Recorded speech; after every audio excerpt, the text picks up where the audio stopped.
नमस्कार दोस्तों, मैं हूं पुनीत और आप सुन रहे हैं प्रोग्राम कम्युनिटी कलर्स रेडियो उड़ान पर। और इस वक्त बज चुके हैं रात के 9, दिन शुक्रवार, और कम्युनिटी कलर्स में आप सभी का हार्दिक स्वागत और अभिनंदन है। कम्युनिटी कलर्स एक ऐसा प्रोग्राम जिसमें होती हैं डिसेबिलिटी न्यूज़ और साथ ही साथ होते हैं बहुत सारी इंफॉर्मेशंस, जानकारियाँ, सूचनाएँ और बहुत से नए नए सेगमेंट्स भी। फ़िलहाल न्यूज़ बुलेटिन आप प्रोग्राम कम्युनिटी कलर्स में सुनते हैं जिसमें होती हैं डिसेबिलिटी न्यूज़, और बहुत जल्द हम आपके लिए कोई ना कोई नया सेगमेंट लेकर हाजिर हो जाएंगे प्रोग्राम में। हमारा प्रोग्राम कम्युनिटी कलर्स आप बहुत पसंद करते हैं, प्रोग्राम को बहुत प्यार देते हैं, हम आपके इसके लिए तहे दिल से शुक्रगुजार हैं। हम आपसे ये कहते रहते हैं कि अगर आप किसी तरह का कोई सेगमेंट इस प्रोग्राम में चाहते हैं तो आप हमें सजेशन दिया करें, सुझाव दिया करें, ताकि हम उन्हें अपने इस प्रोग्राम में इम्प्लीमेंट कर सकें।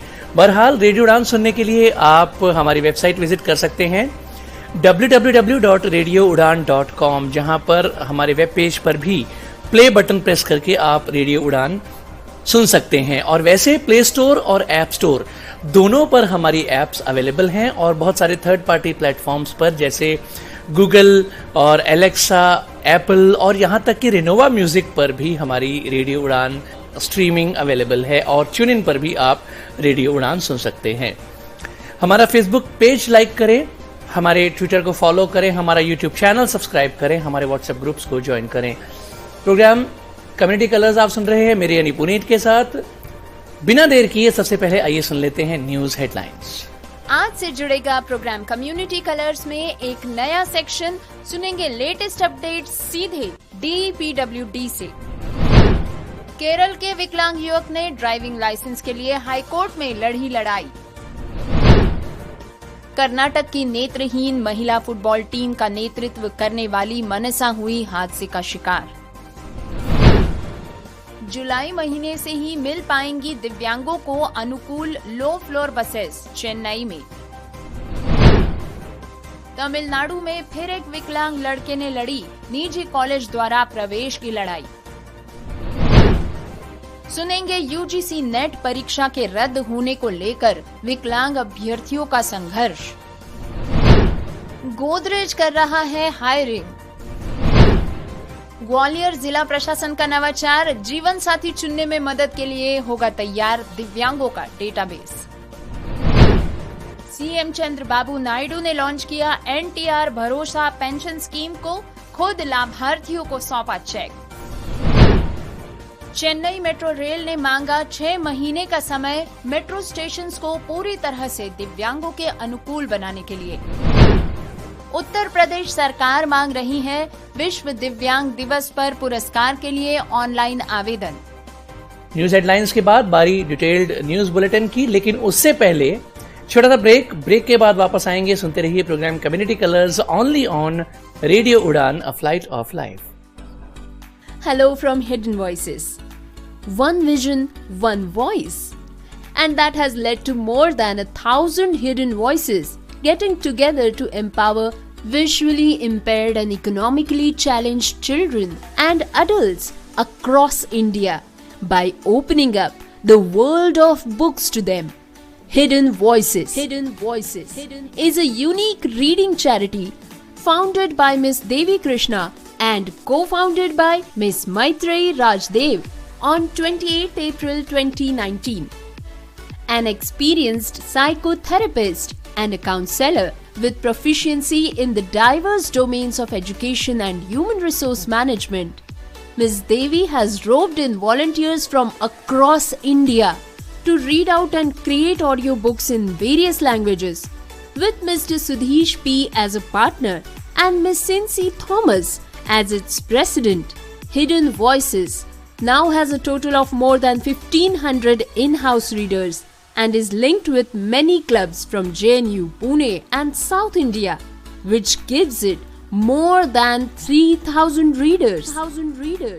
It has volunteers as young as 5 years to as experienced as 82 years. The readers are divided into groups according to age and the language chosen. Hidden Voices has now a steady inventory of books, both informative and fictional, in almost 20 languages. The audiobooks have been utilized by various institutions and groups like Fergusson College Pune, Lit the Light, Duty, Madras Club, etc. More than 50,000 lives have been touched and enriched by this program. For more information, send us an email on hiddenvoices2020@gmail.com. Programme में आप सभी का स्वागत। Detailed news bulletin जारी है। दोस्तों नमस्कार, मेरा नाम है आरजे गौरी और हम हाजिर हैं आपके लिए लेकर आपका favourite news and update show community colours. दोस्तों आज का शो है कुछ खास, क्योंकि इस शो के साथ आज से जुड़ने जा रहा है एक नया सेक्शन, जिसमें हम आपके लिए लेकर आएंगे department of empowerment of persons with disability MSJE की तरफ से लेटेस्ट अपडेट्स। आज से ये हिस्सा हमारे प्रोग्राम के साथ जुड़ने जा रहा है। हम इसके तहत आपके पास पहुंचा सकेंगे विकलांगता जगत के लिए ऐसी ऑथेंटिक जानकारी जो department of empowerment of persons with disabilities की तरफ से साझा की जाती है। दोस्तों आज की हेडलाइंस तो आप सुन ही चुके होंगे। आइए करते हैं शुरुआत आज के प्रोग्राम की। सुनते हैं हमारी आज की पहली खबर। हमारी आज की पहली खबर है केरल से। केरल में एक विकलांग युवक ने ड्राइविंग लाइसेंस के लिए हाई कोर्ट में लड़ाई लड़ी है। उम्मीद और संकल्प ही महान शक्ति होते हैं। दोस्तों आपको बता दें कि एक साल पहले ही केरल सरकार द्वारा 32 वर्षीय महिला जिलू मोल मैरियट थॉमस को ड्राइविंग लाइसेंस जारी करने के फैसले की सराहना की गई थी। आपको बता दें कि इनके दोनों ही हाथ नहीं हैं, लेकिन इतिहास हर दिन नहीं बनता। 40% विकलांगता वाले 22 वर्षीय रुद्रनाथ एस पिछले 4 सालों से मोटर वाहन विभाग के दरवाजे खटखटा रहे हैं और ड्राइविंग लाइसेंस के लिए परीक्षा में शामिल होने की अनुमति मांग रहे हैं। जिलुमोल के हाथ नहीं है, लेकिन रुद्रनाथ का दायां हाथ विकृत है, जिसमें केवल 3 उंगलियां हैं। और ये खबर रुद्रनाथ के बारे में ही है। रुद्रनाथ, जिनके दाहिने हाथ में केवल 3 उंगलियां हैं, अपने ड्राइविंग लाइसेंस के लिए लगातार लड़ाई लड़ रहे हैं।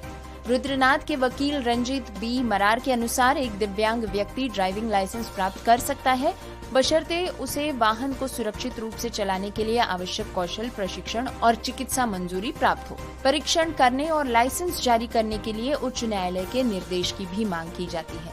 रंजीत ने कहा कि देश भर की विभिन्न अदालतों ने माना है कि केवल दिव्यांग होना ही लाइसेंस देने से इनकार करने का आधार नहीं हो सकता और उस व्यक्ति को परिवहन का उपयोग करने और किसी अन्य नागरिक की तरह समाज में भाग लेने का अधिकार होता है।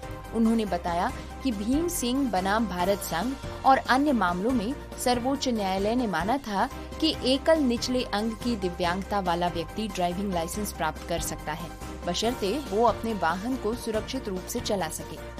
रुद्रनाथ ने परीक्षण करने और ये साबित करने की भी बात की कि वो सुरक्षित रूप से वाहन चला सकता है और उसने लाइसेंस देने के लिए निर्देश मांगे हैं। तो प्रोग्राम को आगे बढ़ाते हुए सुनते हैं हमारी आज की दूसरी खबर। कर्नाटक में हाल ही में जो हावेरी हादसा हुआ था, इसके पीड़ितों में कर्नाटक की नेत्रहीन महिला फुटबॉल टीम का नेतृत्व करने वाली मनसा भी शामिल थी। दुखद बात यह है कि वो इस हादसे में अपनी जान गंवा चुकी हैं। मनसा 2021 में कर्नाटक की नेत्रहीन महिला फुटबॉल टीम की कप्तान बनी थी और इसी पहली बार उन्होंने चैंपियनशिप जीती भी थी। मनसा ने राष्ट्रीय दृष्टिबाधित महिला फुटबॉल टूर्नामेंट में कर्नाटक टीम का नेतृत्व किया था। वो एशिया में भारतीय टीम के लिए खेल चुकी हैं। 25 वर्षीय मनसा शिवमोगा जिले के भद्रावती तहसील के एम्मेहट्टी के शारंगी राव और भाग्यमां की बेटी है। वो उन 17 लोगों में शामिल थी जो दुर्घटनाग्रस्त टेम्पो ट्रैवलर में यात्रा कर रहे थे। अन्य दुखद बात ये है कि हादसे में उनकी 45 वर्षीय मां भाग्यमां की भी मौत हो गई है। उनकी बड़ी बहन महालक्ष्मी ने बताया कि मेरी बहन जन्म से ही दृष्टिहीन थी। वो खेल और पढ़ाई में अच्छी थी। उसने कई कप और पदक जीते और कर्नाटक की नेत्रहीन महिला फुटबॉल टीम की कप्तानी भी की। कर्नाटक ब्लाइंड फुटबॉल एसोसिएशन के कोच वसीम अकरम ने मीडिया से कहा कि मनसा भारत की शीर्ष फुटबॉल खिलाड़ियों में से एक थी। वो 2021 में एसोसिएशन के संपर्क में आई थी और नेत्रहीन महिला टीम की कप्तान बन गई। उसी साल पहली बार कर्नाटक टीम ने चैंपियनशिप जीत भी ली थी। अगले साल टीम पुणे में आयोजित टूर्नामेंट में उप विजेता रही। मैच के दृश्य एशिया कप के टीम के लिए उनका चयन किया गया था। वो भारत के शीर्ष 10 खिलाड़ियों में से एक थी। इससे पहले भी एक छात्र के रूप में उन्होंने भारतीय ब्लाइंड स्पोर्ट्स फेडरेशन द्वारा आयोजित टूर्नामेंट्स में शॉट पुट, डिस्क थ्रो और भाला फेंक में स्वर्ण सहित कई पदक जीते थे। उन्होंने national federation for the blind द्वारा दी जाने वाली छात्रवृत्ति भी हासिल की थी। दोस्तों, हमारी अगली खबर आती है चेन्नई से। चेन्नई में दिव्यांग यात्रियों को राहत देते हुए एमटीसी ने शनिवार को अपने क्रोमपेट डेपो में 2 नई लो फ्लोर्स बसेस का एडिशन किया है। इन बसेस को आने वाले हफ्ते में ही इस्तेमाल में लाया जाएगा।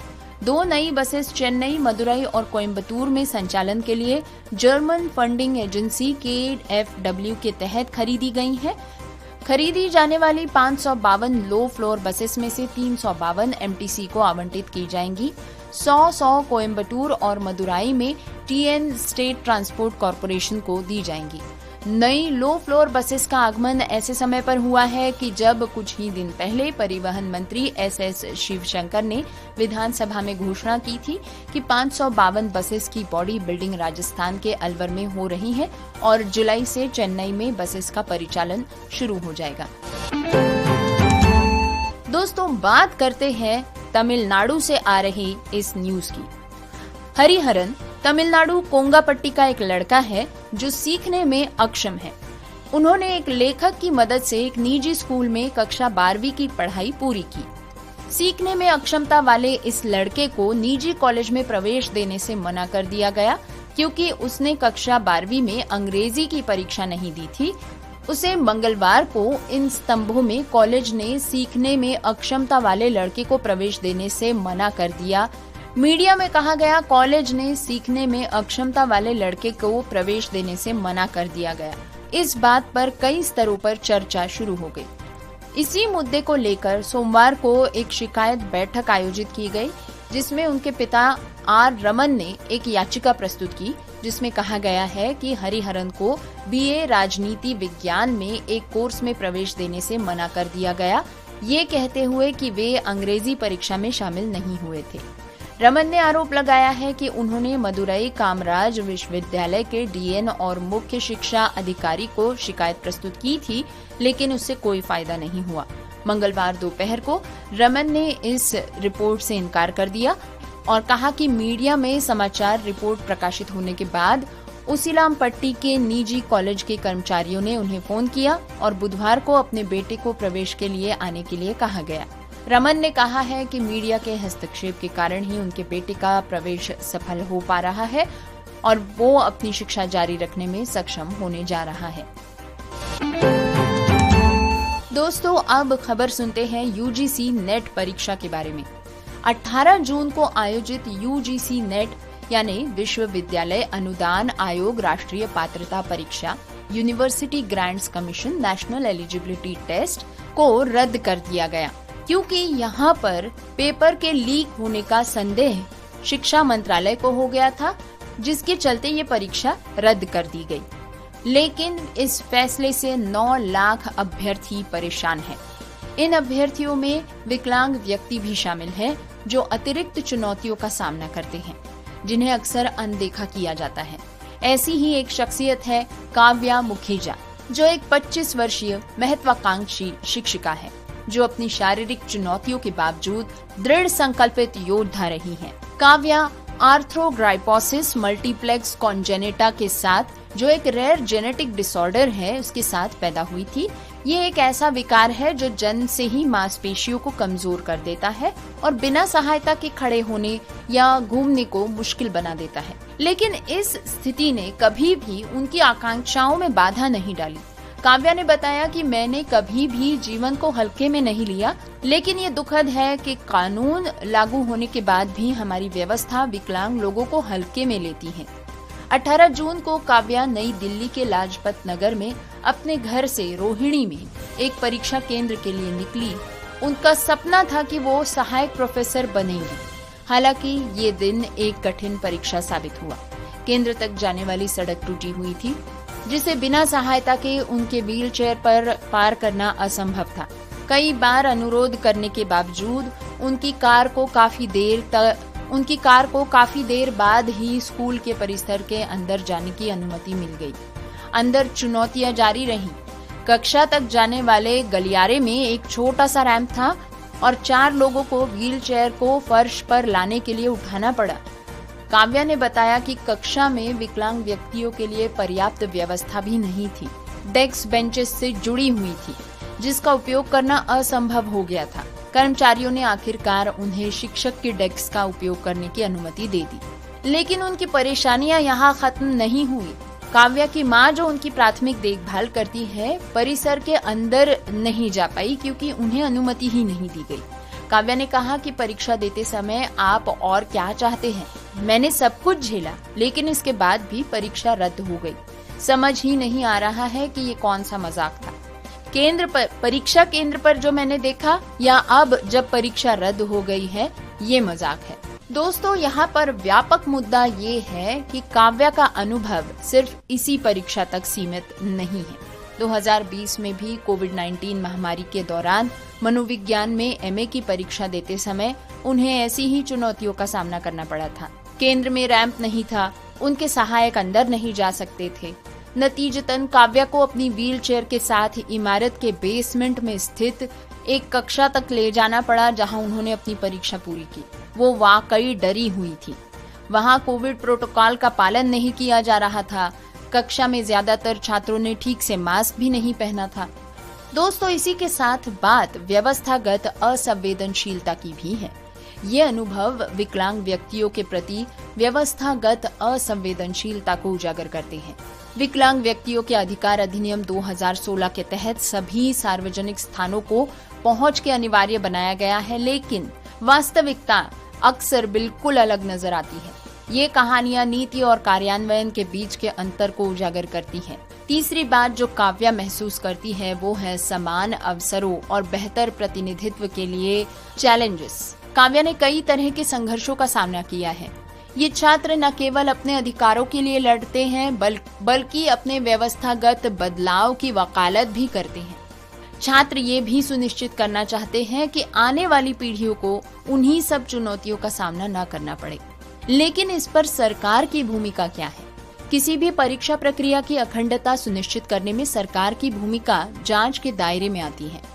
केंद्रीय शिक्षा मंत्री धर्मेंद्र प्रधान ने राष्ट्रीय साइबर अपराध एजेंसी से प्राप्त इनपुट का हवाला देते हुए प्रथम दृष्टया साक्ष्यों की ओर इशारा किया कि परीक्षा की सत्यनिष्ठता से समझौता हुआ है, जबकि सरकार को परीक्षाओं के संचालन के लिए आलोचना का सामना करना पड़ रहा है।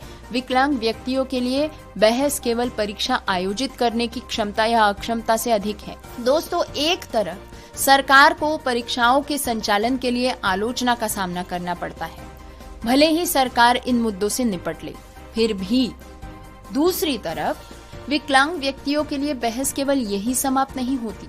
परीक्षा का आयोजन भी सही तरह से होना चाहिए। क्षमता या अक्षमता से परे ये सभी के लिए समान होना चाहिए।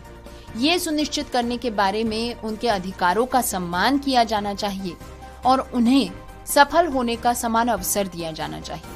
काव्या ने कहा है कि मैं शिक्षक बनने की अपनी महत्वाकांक्षा को फिलहाल नहीं छोड़ सकती। डिटेल्ड न्यूज बुलेटिन जारी है, लेकिन इससे पहले वक्त एक बार फिर एक छोटे से ब्रेक का है। ब्रेक के बाद फिर मिलेंगे। सुनते रहिए programme community colours only on radio Udaan, a flight of life. Hello from Hidden Voices.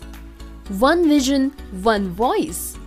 And that has led to more than 1,000 hidden voices getting together to empower visually impaired and economically challenged children and adults across India by opening up the world of books to them. Hidden Voices is a unique reading charity founded by Miss Devi Krishna and co-founded by Miss Maitreyi Rajdev on 28th April 2019.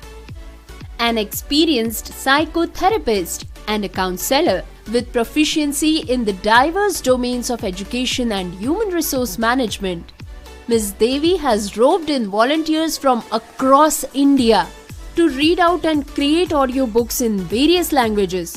With Mr. Sudhish P. as a partner and Ms. Cincy Thomas as its president, Hidden Voices now has a total of more than 1,500 in-house readers and is linked with many clubs from JNU, Pune and South India, which gives it more than 3,000 readers.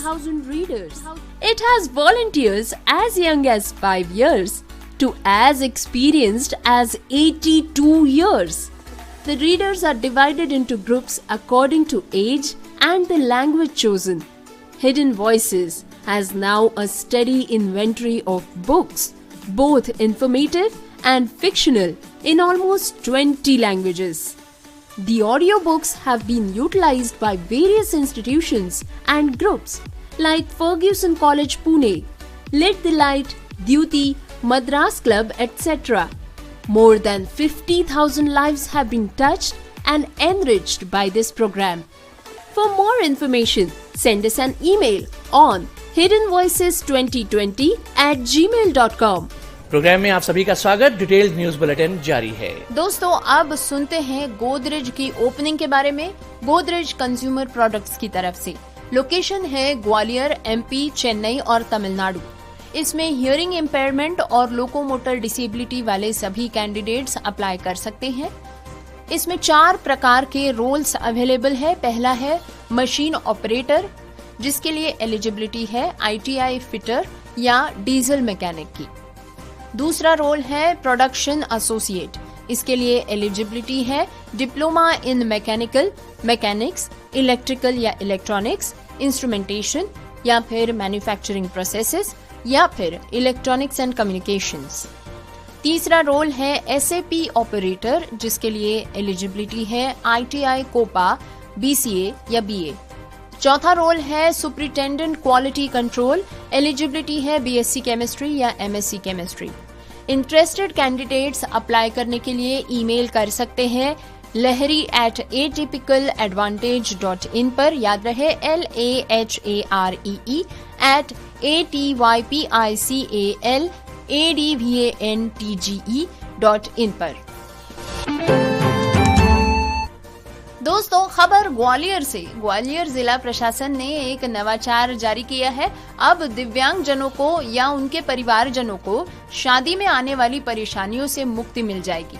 ऐसा कहना है जिला collector Shrimati Ruchika Chauhan का, जिनके निर्देश पर जिले में रहने वाले शादी योग्य दिव्यांगजनों का एक डेटाबेस तैयार किया जाएगा, जिसके बाद डेटाबेस के साथ एक पुस्तिका प्रकाशित की जाएगी और उसे दिव्यांगजनों तक पहुंचाया जाएगा, जिससे उन्हें अपने जीवन साथी को चुनने में मदद मिल सकेगी। कलेक्टर श्रीमती चौहान ने कलेक्ट्रेट में आयोजित एक बैठक में अधिकारियों को निर्देश दिए कि जिले भर के सभी जनपद पंचायतों एवं नगरीय निकायों में 20 जुलाई तक दिव्यांगजनों का बेसिक डेटा तैयार किया जाए। उन्हें कहा गया कि डेटाबेस तैयार हो जाने के बाद एक पुस्तिका प्रकाशित की जाएगी। ये पुस्तिका दिव्यांगजनों तक पहुंचाई जाएगी।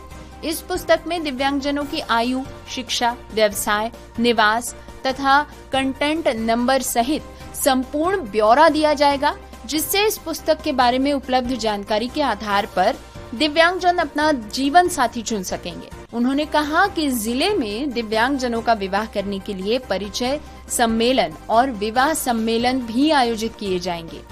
कलेक्ट्रेट श्रीमती चौहान ने आगे कहा कि दिव्यांगजनों का डेटाबेस एकत्रित होने के बाद दिव्यांगों का परिचय सम्मेलन आयोजित किया जाएगा, जिसमें दिव्यांगजन अपनी पसंद का जीवन साथी चुन पाएंगे। परिचय सम्मेलन में चिन्हित दिव्यांगजनों का विवाह कराने के लिए मुख्यमंत्री कन्या विवाह योजना के तहत जिला स्तर पर नगर निगम के सहयोग से सामूहिक विवाह सम्मेलन आयोजित किया जाएगा। उन्होंने दिव्यांगजनों के परिचय सम्मेलन व सामूहिक विवाह सम्मेलन में जनप्रतिनिधियों का मार्गदर्शन व सहयोग लेने के निर्देश भी दिए। दोस्तों, साथ ही आपको बता दें कि बैठक में जानकारी दी गई है कि युवक युवतियों में से एक व्यक्ति के निःशक्त या दिव्यांग होने पर सरकार द्वारा निःशक्त विवाह प्रोत्साहन योजना के तहत 2 लाख रुपए की प्रोत्साहन राशि उस दंपत्ति को दी जाएगी, जिसमें युवक या युवती में से कोई भी एक दिव्यांग हो। युवक या युवती दोनों के ही निःशक्त होने की स्थिति में इस योजना के तहत 1 लाख रुपए की प्रोत्साहन राशि देने का प्रावधान है। दोस्तों, खबर आंध्र प्रदेश से। आंध्र प्रदेश के मुख्यमंत्री चंद्रबाबू नायडू ने सोमवार 1 जुलाई को एनटीआर भरोसा पेंशन योजना का शुभारंभ कर दिया है। संशोधित योजना के तहत सरकार की एनटीआर भरोसा पेंशन योजना के तहत वरिष्ठ नागरिकों के लिए पेंशन 3,000 रुपए से बढ़ाकर 4,000 रुपए कर दी गई है। मुख्यमंत्री नायडू ने सोमवार की सुबह आंध्र प्रदेश के गुंटूर जिले के मंगलगिरी निर्वाचन क्षेत्र के पेनुमाका गांव में कुछ घरों का दौरा किया और लाभार्थियों को खुद अपने हाथों से चेक सौंपी। उन्होंने एक लाभार्थी के घर जाकर उसे पेंशन की राशि दी। इस दौरान उन्होंने लाभार्थियों से बातचीत कर उनकी समस्याओं को जाना। टीडीपी सुप्रीमो चंद्रबाबू नायडू ने अपनी चुनावी घोषणा पत्र के तहत ही चुनाव अभियान के दौरान वृद्धावस्था पेंशन को मौजूदा 3,000 रुपए से बढ़ाकर 4,000 रुपए करने का वादा किया था। अपने घोषणा पत्र के वादे का सम्मान रखते हुए नायडू ने वृद्ध लोगों के लिए पेंशन को 3,000 से बढ़ाकर 4,000 रुपए और शारीरिक रूप से विकलांग लोगों को 3,000 से बढ़ाकर 6,000 रुपए और गंभीर बीमारियों से पीड़ित लोगों के लिए 5,000 से बढ़ाकर 15,000 रुपए कर दिया है। टीडीपी संस्थापक स्वर्गीय एनटी रामाराव का नारा था, समाज पूजा का स्थान है और लोग वास्तविक भगवान है। इसको याद करते हुए श्री चंद्रबाबू नायडू ने कहा कि उनकी सरकार एनटीआर से प्रेरणा लेकर काम करेगी। मुख्यमंत्री श्री नायडू ने स्पष्ट किया कि उनका सपना बिना आर्थिक असंतुलन वाला गरीबी मुक्त समाज देखना है। उन्होंने कहा कि राज्य सरकार आवश्यक वस्तुओं की बढ़ती कीमतों को रोकने के लिए प्रतिबद्ध है। पिछली वाईएसआर कांग्रेस सरकार के विनाशकारी शासन पर चिंता जताते हुए उन्हें कहा कि पिछली सरकार ने अधिक से अधिक उधार और बढ़ती कीमतों के साथ लोगों के जीवन को उलट रखा है। दोस्तों, खबर चेन्नई मेट्रो स्टेशंस के बारे में। एडवोकेट जनरल पीएस रमन ने कहा है कि 32 स्टेशनों को नया रूप देने के लिए सिविल कार्य प्रतिदिन केवल रात 12 बजे से सुबह 4 बजे तक के बीच ही किया जा सकता है, क्योंकि ट्रेन सुबह 5:30 से रात 11 बजे के बीच चलती हैं। इसीलिए चेन्नई मेट्रो रेल ने मद्रास उच्च न्यायालय को बताया कि मेट्रो स्टेशंस को पूरी तरह से दिव्यांगों के अनुकूल बनाने के लिए 6 महीने का समय लग सकता है। दोस्तों, खबर उत्तर प्रदेश से। उत्तर प्रदेश सरकार ने विश्व दिव्यांग दिवस पर राज्य स्तरीय पुरस्कार देने के लिए ऑनलाइन आवेदन मांगे हैं। बुधवार को ये जानकारी जिला दिव्यांग सशक्तिकरण अधिकारी इंद्रसेन सरोज ने दी। उन्होंने बताया कि उत्तर प्रदेश में दिव्यांगता के क्षेत्र में उत्कृष्ट कार्य करने वाले व्यक्तियों एवं संस्थाओं को राज्य स्तरीय पुरस्कार देने के लिए ऑनलाइन आवेदन मांगे गए हैं। ये पुरस्कार 3 दिसंबर 2024 को विश्व दिव्यांग दिवस पर दिए जाएंगे। दोस्तों, आपको बता दें कि राज्य स्तरीय पुरस्कार प्रदान करने के लिए निर्धारित श्रेणी के अंतर्गत आवेदन पत्र आमंत्रित किए गए हैं, जिसके अनुसार पहला दक्ष दिव्यांग कर्मचारी एवं स्वनियोजित दिव्यांगजन के लिए है। दूसरा दिव्यांगजन के लिए सर्वश्रेष्ठ नियोक्ता तथा सर्वश्रेष्ठ प्लेसमेंट अधिकारी या एजेंसी के लिए सेवा योजकों को है। तीसरा दिव्यांगजन के निमित्त कार्यरत सर्वश्रेष्ठ व्यक्ति तथा सर्वश्रेष्ठ संस्था के लिए है। चौथा प्रेरणा स्रोत के लिए। पांचवा दिव्यांगजन के जीवन सुधार के निमित्त सर्वश्रेष्ठ नवीन अनुसंधान या उत्पाद विकास के लिए है। छठा दिव्यांगजन के लिए बाधा मुक्त वातावरण के सृजन के सर्वश्रेष्ठ कार्य के लिए है। सातवां दिव्यांगजनों को पुनर्वास सेवाएं प्रदान करने वाले सर्वश्रेष्ठ जिले के लिए दिया जाएगा। आठवां सर्वश्रेष्ठ सृजनशील दिव्यांग वयस्क व्यक्तियों एवं सर्वश्रेष्ठ बालक या बालिका हेतु। नौवां दिया जाएगा सर्वश्रेष्ठ ब्रेल प्रेस के लिए। 10वां दिव्यांगजन के लिए सर्वोत्तम अनुकूल वेबसाइट के लिए। 11वां सर्वश्रेष्ठ दिव्यांग खिलाड़ियों के लिए एवं 12वां दिव्यांगजन के सशक्तिकरण के लिए कार्यरत अधिकारी एवं कर्मचारी के लिए राज्य स्तरीय पुरस्कार है। राज्य स्तरीय पुरस्कार नियमावली के संबंध में विस्तृत जानकारी एवं आवेदन पत्र का प्रारूप विभागीय वेबसाइट www.uphwd.gov.in। दोस्तों, आपको बता दें, राज्य स्तरीय पुरस्कार नियमावली 2017 के संबंध में विस्तृत जानकारी पाने के लिए आप लॉग ऑन कर सकते हैं www.uphwd.gov.in पर। तो दोस्तों, स्वागत है आप सभी का प्रोग्राम कम्युनिटी कलर्स के इस नए सेक्शन में जो समर्पित है department of empowerment of persons with disabilities MSJE यानी कि दिव्यांग जन सशक्तिकरण विभाग द्वारा साझा की गई जानकारी के लिए। दोस्तों, विभाग की तरफ से आ रही पहली अपडेट है दिव्य कला मेला के बारे में। दोस्तों, शिल्प कला, सांस्कृतिक कार्यक्रम, कलात्मकता और रचनात्मकता का लुत्फ उठाने के लिए दिव्यांग जन सशक्तिकरण विभाग सभी को आमंत्रित करता है। ये आमंत्रण है भुवनेश्वर में 5 जुलाई से लेकर 11 जुलाई 2024 के मध्य आयोजित हो रहे दिव्य कला मेले का, जिसमें पहली बार दिव्य कला, शक्ति और रोजगार मेले का आयोजन किया जा रहा है। दिव्यांग उद्यमियों और कलाकारों को सराहने के लिए, उन्हें सशक्त करने के लिए आयोजित इस मेले में शामिल हो और समावेशन को सुदृढ़ करने में सहयोग दें। इस मेले की विशेषताएं हैं विभिन्न राज्यों के दिव्यांग कारीगरों और शिल्पकारों के स्वदेशी उत्पादों की प्रदर्शनी और बिक्री, दिव्य कला शक्ति यानी दिव्यांग कलाकारों द्वारा एक पारंपरिक सांस्कृतिक कार्यक्रम, दिव्यांग जनों के लिए सहायक उपकरणों का मूल्यांकन एवं वितरण, दिव्यांग जन रोजगार मेला, दिव्यांग जनों का चयन योग्यता के आधार पर। दोस्तों, इसे आप अटेंड कर पाएंगे किटू विश्वविद्यालय कैंपस पटिया भुवनेश्वर में। याद रहे, प्रवेश निःशुल्क है। दिव्यांग जन सशक्तिकरण विभाग की अगली अपडेट में हम सुनेंगे इंग्लैंड में आयोजित द्विपक्षीय T20 सीरीज के बारे में। इंग्लैंड में आयोजित द्विपक्षीय T20 क्रिकेट सीरीज में भारतीय बधिर क्रिकेट टीम ने इंग्लैंड को 5-2 से हराकर श्रृंखला जीत ली है। इस ऐतिहासिक जीत पर केंद्रीय सामाजिक न्याय और अधिकारिता मंत्री डॉक्टर वीरेंद्र कुमार जी द्वारा खिलाड़ियों को सम्मानित किया गया। इंडियन क्रिकेट एसोसिएशन के द्वारा हमारे देश के डेफ खिलाड़ियों की टीम इंग्लैंड में जाकर और द्विपक्षीय सीरीज में वहाँ पर जीत करके आई। ये पूरे देश के लिए गौरव का, उत्सव का क्षण है। जहाँ ये पूरे भारत ने T20 मैच, विश्व मैच जीता, वहीं हमारे डेफ खिलाड़ियों ने भी उन्होंने अपनी प्रतिभा और कौशल के बल पर अपनी खेल भावना में संयुक्तता का परिचय देते हुए जिस तरह से टीम को वहां पर प्रदेश की धरती पर जाकर विजयी बनाया, इससे पूरे भारतवासियों के लिए एक रोमांच का क्षण कि हमारे डेफ खिलाड़ी भी जो है ना, सामान्य खिलाड़ियों से वो किसी तरह से कम नहीं है। केंद्रीय मंत्री ने भारतीय बधिर क्रिकेट टीम को इस गौरवपूर्ण उपलब्धि पर बधाई भी दी। केंद्रीय मंत्री के साथ भारतीय बधिर क्रिकेट टीम की इस खास मुलाकात पर समाचार पत्रों में आलेख भी छपे हैं। सामाजिक न्याय और अधिकारिता मंत्री डॉक्टर वीरेंद्र कुमार द्वारा इंग्लैंड से T20 क्रिकेट श्रृंखला जीतकर लौटी भारतीय बधिर क्रिकेट टीम को सम्मानित किया गया। भारतीय बधिर क्रिकेट टीम ने इंग्लैंड को इंग्लैंड की ही धरती पर हरा दिया।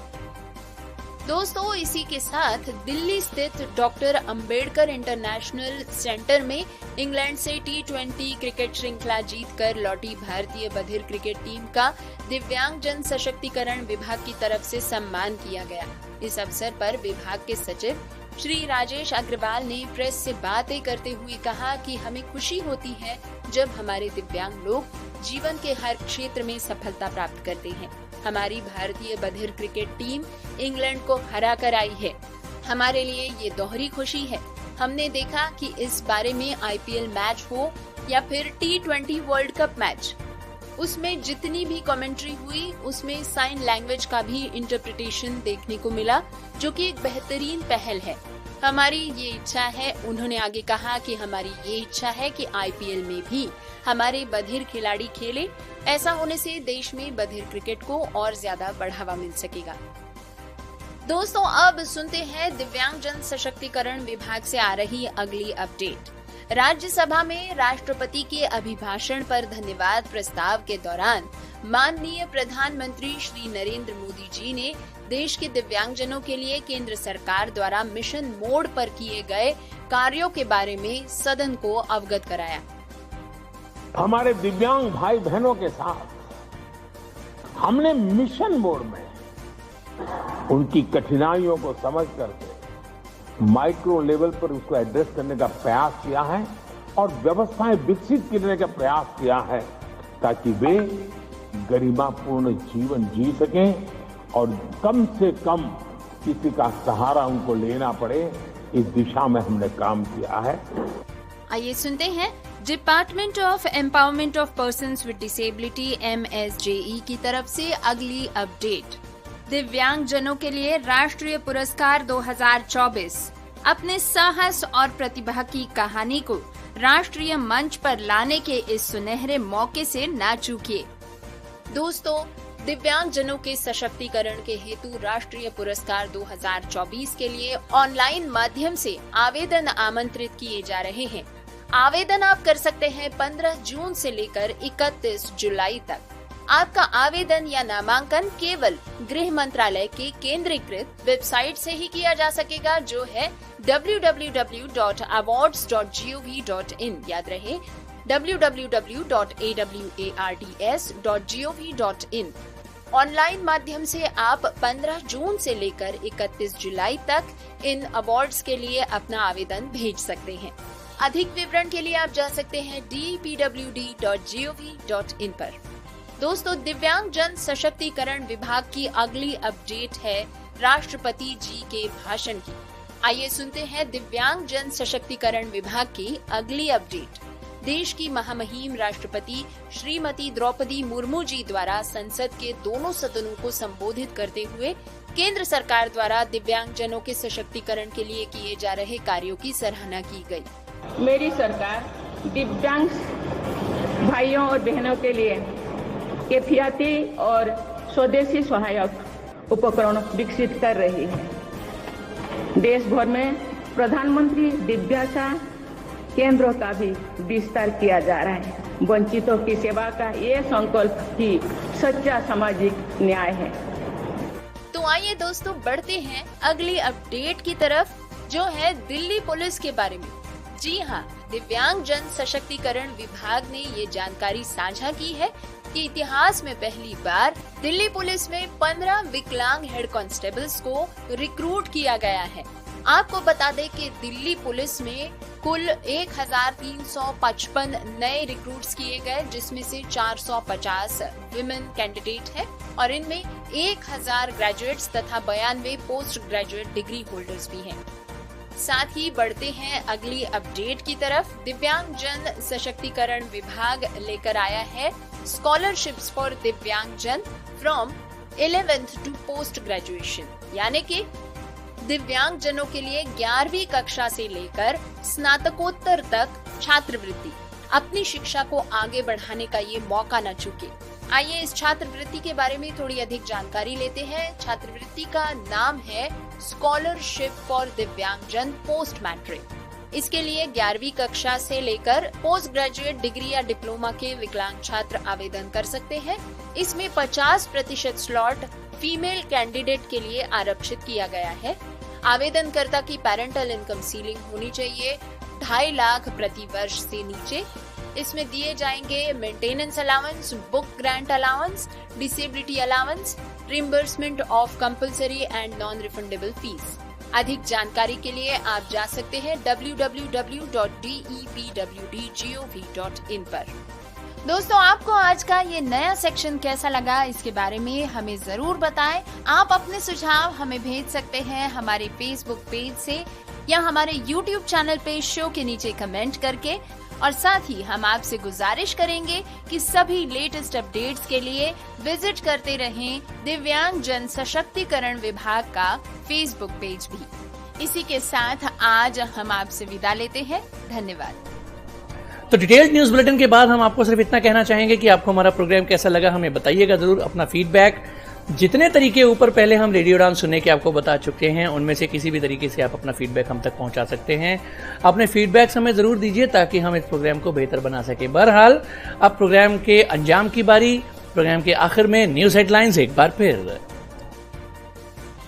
आज से जुड़ेगा प्रोग्राम कम्युनिटी कलर्स में एक नया सेक्शन। सुनेंगे लेटेस्ट अपडेट्स सीधे DPWD से। केरल के विकलांग युवक ने ड्राइविंग लाइसेंस के लिए हाईकोर्ट में लड़ी लड़ाई। कर्नाटक की नेत्रहीन महिला फुटबॉल टीम का नेतृत्व करने वाली मनसा हुई हादसे का शिकार।